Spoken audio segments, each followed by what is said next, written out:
एक छोटे से गांव में जहां रात का समय अजीब चीजों से भरा होता था, एक नए परिवार ने अपना घर बनाया था। इस गांव का नाम था कुंडलपुर। गांव वाले कहते थे यहाँ इस गांव में रात के समय पर बहुत ही अजीब आवाजें सुनाई देती हैं और कुछ लोगों का कहना था कि यहाँ रात में भूत प्रेत भी घूमते हैं। नए घर में एक युवा किसान रहने आया था जिसका नाम था अर्जुन। उसने ये सुना था कि गांव में कुछ अजीब चीजें होती हैं, लेकिन उसने कभी उसे गंभीरता से नहीं लिया। उसका ये विश्वास था कि ये सब लोग बहुत ही भ्रमित हैं।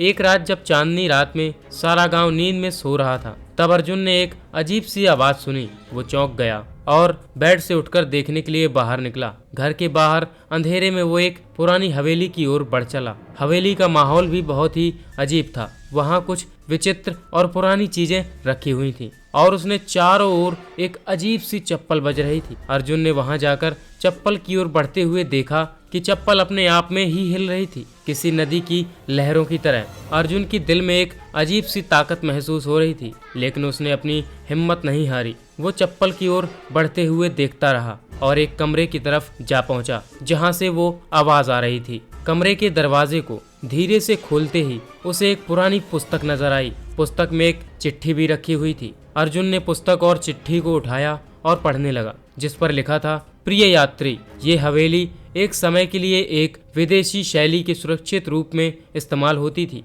परंतु एक रात एक बड़ी आत्मा के साथ घटित घटना ने इसे भूतिया बना दिया। इस पुस्तक को पढ़कर आपको इस आत्मा की कहानी समझ में आएगी। ध्यान से पढ़ें और सावधान रहें।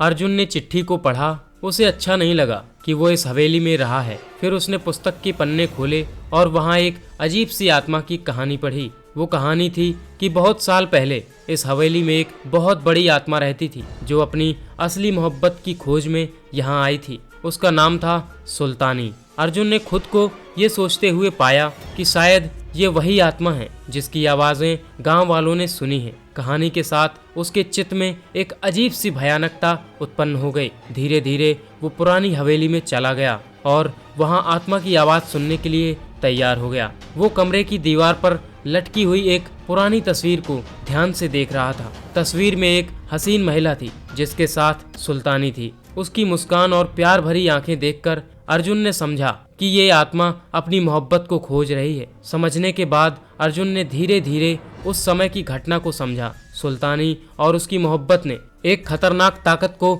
उत्पन्न किया था जिससे हवेलियां भूतिया हो गई थी। अर्जुन ने महसूस किया वो अब इस समस्या का हल निकाल सकता है। तब अर्जुन ने उस आत्मा सुल्तानी के साथ बातचीत करने का निर्णय किया और उसने आत्मा को अपनी मोहब्बत के साथ शांति प्राप्त करने का वादा किया। आत्मा सुल्तानी ने आत्मा की भयंकर शक्तियों का सामना किया और वहां बंद होने वाले दरवाजे को खोलकर वो दोनों मिले। उस दिन से गांव वालों ने रात में अजीब आवाजें सुनना बंद कर दिया और हवेली फिर से सुरक्षित बन गई। गांव में सुल्तानी और अर्जुन के साथ बड़ी खुशी बढ़ी और लोग उनकी शौर्य कथा को अपनी आदत समझ लिए। अर्जुन ने समझाया कि किसी समस्या का समाधान समर्थन और उम्मीद के साथ ही संभव है। आज की कहानी यहीं पर समाप्त होती है। हम मिलते हैं किसी और ही ऐसी भयानक कहानी के साथ कल रात को 10 बजे।